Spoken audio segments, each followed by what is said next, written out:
Bobby Dirkens here. Today I am going to focus on a team that has 3 national championships, giving us 3 Heisman Trophy winners named Spurrier, Werfel, and Heaven's a Little Angel, Tim Tebow, that play at the Swamp. They have, how many? Let me see, 8 SEC championships. It's no other than the Florida Gators. Now, before I dig into this whole subject, I'm going to tell you can follow me on Instagram at the Bobby Dirkens. TheBobbyDirkens. Dirkens. At the Bobby Dirkens. Find me on Instagram. You see me there. Florida Gators. Well, when you think about them, you definitely think about just a powerful team that could run the score up on anybody. I mean, let's be honest with ourselves. Steve Spurrier spent most of his time not only making fun of Tennessee, but running up points all over them and anybody else, even when Manning was there. There was a game at one time, it was like 26-0 or 22-0 at halftime.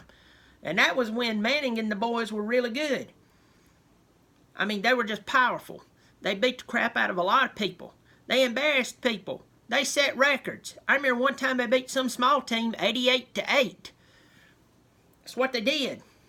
And Spurrier left, had Zook, and then Urban Meyer took over, won the 2 national titles there. The whole Tebow era, that was really a crazy time, you know. And then Urban decided to leave. Well, a guy named Will Muschamp takes over. Really didn't turn out well. I mean, I'll say this because I'm going to dig at South Carolina. I know he's recruiting well for you right now, but think about this. And I know it's too much to ask you to think, Gamecocks, but here we go. It was really easy to walk into a 5-star recruit's house and say, want to come play at Florida? Versus, would you like to go to the armpit of South Carolina? And then the next thing is player development. Clemson had a lot of player development issues before Dabo. We could recruit a 4 or 5-star, but we couldn't develop them. At the end of the day, didn't end too well for us or them. Muschamp was there, and he's gone. Then McElwain, he came in, and he's gone. I actually expected more out of McElwain, but who knows? Now you got Dan Mullen. Last time Dan Mullen was there was when you won your last national championship back in 2008. Since then, he's been down there doing the Lord's work at Mississippi State, turning piss into wine. And you got to think, for them, an 8 or 9 win season is definitely piss into wine. He comes into a situation that's not really ideal. Normally, when you run down the roster of a Florida team, you'd be able to just immediately bust off name after name after name of just incredible players that are currently on this team. I mean, there's no Emmitt Smiths that we'll be naming out. There's no Percy Harvins. There's no Pounceys. There's no Brandon Spikes or Javon Curse. There's none of them. So when we talk about Florida, it's almost like we're talking about a shell of what they can be. And before any of you start lighting up my comment board down here saying a bunch of stupid stuff about the dynasty that Clemson never has, that you guys have, and all this bunch of stuff like a Miami fan did to me, let me go ahead and tell you this. History's fantastic. I love looking at tradition. We're talking about now. We're talking about now. And you have to think that since Urban Meyer's gone, you've made 2 coaching hires that ended up getting fired because they could not win at your place. Which means your administration has to hire somebody who not only has promise, but at a place like Florida, you would expect to be able to hire somebody really good. So that's like a pat on the back. Don't come in and slap me on the back of the head because, yeah, you've got a ton of history, including winning. Winning is history to you. You don't have it anymore. So, sorry, for you good Florida fans, don't be offended. For some of those morons out there who I know are going to say stupid crap, I just want to go ahead and say it to you. And by the way, I delete your comments. I truly don't care. There are no greats that you can look down here. There's no Tebow. There's no Danny Werfel. Last year, you've been plagued with injuries. You've been plagued with this, that, and the other. But let's talk about who you do return. Your turn 19 starters. Felipe Frank, 6'5", 230 pounds. Last year he threw for 1438. He was splitting time. What's that youngin's name? Del Rio. Unfortunately got hurt. I felt really bad for him. 9 touchdowns, 8 interceptions. I really don't know how that's going to turn out for you. I know y'all had this freshman. Y'all had a decent, solid recruiting class. You got this kid Emery something, or Frank Emery, or Dudon. I can't remember his name, but he might end up playing for all we know. I don't know. But Felipe Franks, there's definitely some problems there. But he definitely has a lot of experience. Next, your running back situation was interesting because Jordan Scarlett, he was suspended last year. But he automatically, to tell you how good the kid is, he automatically steps in as the starter. And he didn't play all last year, though Lamico, P. Ryan, and Malik Davis. Sorry, I need to get hooked on phonics or something. They actually did pretty solid last year, considering they were splitting time and so on, and going back and forth. Then you got Tyree Cleveland, who'll be coming in playing wide receiver for you. And probably the diamond of your offense is actually Martez Ivy. Martez Ivy, and he's an offensive lineman. He's 6'5", 315. He's definitely going to play on Sundays. I'll just go ahead and tell you that. Don't be surprised if he leaves after this year, especially if this year kind of goes bad. On the defense, you are led by David Reese. This young'un had 102 tackles and 1 interception. And then you had C.J. Henderson. That young'un, he had 4 interceptions. Got a lot of promise there. I'm going to go ahead and dig right into your schedule. I'm going to go ahead and tell you that the last time I saw something that was about this easy, there was a lady in our town. My grandpa used to call her Easy Sally, and I'll leave it at that. Your schedule is not that hard. Take SEC off your name. Your schedule is not that hard. It's not easy, except for one game. There's one game that's pretty tough, and that's going to be Georgia. And I just don't see how. We'll get to that in just a second. So here we go. And yeah, Clemson's schedule's not that hard. That doesn't change your schedule. Starting off with Charleston Southern. Wonder how that's going to go. You're going to beat them. Next game is going to be Kentucky Wildcats. Now, I'm going to go ahead and tell you about Kentucky. They got Benny Snell playing running back for them. One of the best running backs in the country. He's one of the best. He's one of the best running backs in the SEC, and that's saying a lot considering, how much talent Bama and Georgia always have at running back. And a few other teams, mainly those two teams, this young can play football, and they're sick and tired of losing to you guys. But unfortunately, I think they're going to have to accept they're going to lose to you again because they just find a way to lose to you guys, even when they should beat you. They could be up by 15 points with 1 minute left, and y'all still beat them. So I think you're going to win that game. Next game, we're going to play Colorado State Rams. It's going to be there at Gainesville. I just don't know how everybody out there from Colorado Springs is going to take to Gainesville, Florida. I think you're going to beat them. Here's a game. Oh, my God. Last time I was this confused is when I asked a hair lip man for directions to the local QT. And he was like, I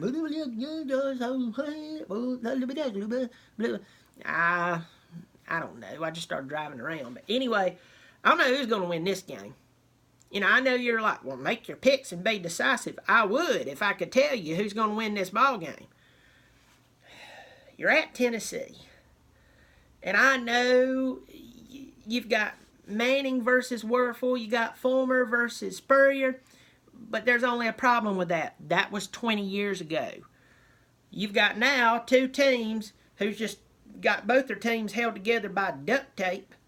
And I'm going to tell you that Pruitt, though I like Dan Mullen. I like him. Anybody to do what he did at Mississippi State's got to be a solid coach. At least solid. But Pruitt's been plugging a lot of the spaces with JUCO talent, which means they've been playing, and it's just a short-term fix. Okay, it's like those weirdo pimps who gets just a fingernail's worth of cocaine, and then they're good. But in this case, I think it might be good enough to beat you this year. It's at Knoxville. Both you teams are all, you're all put together trying to figure out. They actually have a quarterback who come out of Stanford that I think he'll end up playing their big quarterback for them, and I think Tennessee's going to beat you. I'm sorry. If I'm wrong, I still got hair on my head. I'm fine, but I think they're going to beat you. Next game at Mississippi State. They are going to be jacked up to play y'all. They are going to be fired up to play y'all, and I think they're going to beat you. I think you might get loss number 2 right there in a row. Then you have LSU. LSU comes to town. There's been some jabs taken back and forth. LSU says that this is the biggest game of the year for them aside from the game against Miami. They realize it. They realize that nobody respects them. They realize nobody respects their coach. Orgeron's already got heat on him. And I'm just going to tell you this. He might be a good coordinator, but I just don't think head coach is his deal. I just don't. But that's for them to figure out. I think you win this game off of emotion. I think you're going to come off of at least one loss in the past couple of weeks. You're going to win this game off of emotion. Do you have talent? Florida's always had talent. But that didn't change anything last year when you went 4-7. About 4 years ago when you had Muschamp and you had 4-8 season. That didn't change a thing. Not at all. Only good thing about last year, I think y'all had to reschedule a game or something due to, I think, a hurricane, and you had one less game of misery. Next game at Vanderbilt. Oh, the Fighting Doctors. They're smart. They're calculated. Most of them aren't athletic. You're going to beat them. So right now, you got 1, 2, 3, 4, 5 wins, possibly 6. But I predict that you're going to lose 1 or 2 games there. Then you're going to go play Georgia. Georgia's going to beat you. There's going to be no emotional win. There's going to be no time that we come together and we watch old film of when we were going to. No, they're going to beat you. And because they're that good and they're that put together, they're going to beat you. You play Missouri Tigers. You're going to beat them. But you still got to watch out for the quarterback. Best quarterback in the SEC. He is. I'm talking about proven. Forget who he plays for. The guy's proven. He knows what he's doing. Good arm. He's very dangerous. Then the next game. Bobby's parched. You're playing a team that the last time I felt this much disdain, sickening, was the time I watched a maggot fall into some puke.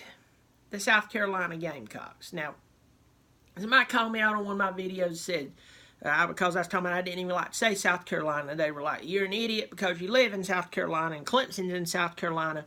No, it's 2 different South Carolinas to me. There's the beautiful state, Palmetto State of South Carolina. And then there's South Carolina Gamecocks. I think that the state should sue them to take the name. Then what's a state's going to take their name off of it and make them change it to something like the Devil and the Demon Gamecocks. I don't know. Something horrible. Columbia Gamecocks. It's just... But I hate to tell you this, and it makes me want to throw up. I think they're going to play you really tough. But I also think they're going to be at Ben Hill, Griffin, Marsupial, Spurrier Field, and I believe that you're going to beat them. I think you're going to beat the Gamecocks. I know they got Samuel. We don't know how solidified Bentley is. They got some good athletes on their team here and there. And that made me want to choke to say that. Samuel is one of the best wide receivers in college football. He's one of the top 7, I would definitely say. Very powerful player. But I think you're gonna beat them. That's a big emotional game. Next one, play the Idaho Vandals. Idaho Vandals, they have that dome up there. It looks like a closet. Think you're gonna beat them. Think you're gonna beat them. See, this is not a bad season for you. I know you don't like that I said Tennessee's going to beat you and that most likely Mississippi State's going to beat you. I know you don't like that I said that Georgia's going to beat you. But you got to think you just come off of a 4-7 season. And there we go. Next at Florida State. Oh, my God. I don't know. I feel like I need a pack of Rolaids for this schedule. You're at Florida State. I believe Francois will be the quarterback. They're bouncing around this whole thing that Blackman might be the quarterback. If Francois is even 85%, he's the starting quarterback. They've got Cam Akers. They've got some really good players across the way. I'm gonna go ahead and tell you, it's a toss-up. Can't remember what I said on my Florida State one, but after really going through your who you got on your team, and for lack of a better word, what you don't have on your team, I think the Seminoles are going to get you. You might get them. I mean, I don't know about their coach. I mean, he seems like a really nice guy, but I mean, I don't know. I don't know. But I'm going to give you the honest opinion. You're there. Home field advantage does mean something. Their team is not a total waste. What happened last year proves that their coach's mind was not in it. His coach's mind was not in it. He wanted out of Florida State. He was mad at them because they wouldn't spend more money. Can't blame him to a point. But at the same time, I mean, you tell those boys you're going to coach them, you go coach them. And anyway, he's with A&M. Good luck there, having to play Alabama all the time. Not like some schools that, you know, they brag about being the SEC, but they never play Alabama. I don't know who would do that. Gamecocks, 2010. Yeah, you beat them in 2010. Good job for you. But we've played them 3 times in the past years, and even if we did lose 2 out of 3 times, we beat them 1 time, being a national championship, and we're not in a conference. We've played them more than you have in the past 8 years. And by the way, in 2010 we played them. The point is, you're not playing Auburn. You don't have to play Alabama. You got a good schedule going for you. Well, listen, I'm gonna shut up. I know I've probably pissed you all off, and I'm not slapping at you. I'm just telling you. Sometimes you can take the name SEC off of something and just look at a schedule. You're a little better off than what you think. I want to see what he does with his recruiting class. I want to see who he gets in there. Florida is one of those places you can walk in and say, we're Florida. You still won a national championship within the past 10 years. You do have some of these really big players who are still in the league. They're big, they're powerful. Florida is a place that a lot of people wants to go hang out in. I'm telling you, you can get some recruits. I really don't have to talk you up. The only thing that I have to say is I really don't understand the McElwain maybe, but I really don't understand the past coaching decisions. And even though I like Dan Mullen, I kind of wonder if you couldn't have got somebody who was more high-powered. We'll see. But anyway, well, thank y'all all for joining me. Remember, I'm on Instagram at @TheBobbyDirkens, so check me out there. Hit that subscribe button. Just take that finger, flip her over. Right there. Your gate to happiness has arrived. Well, I'm going to let you go, and as I always say, I'm right, and if you disagree with me, you're wrong. Bobby Dirkens.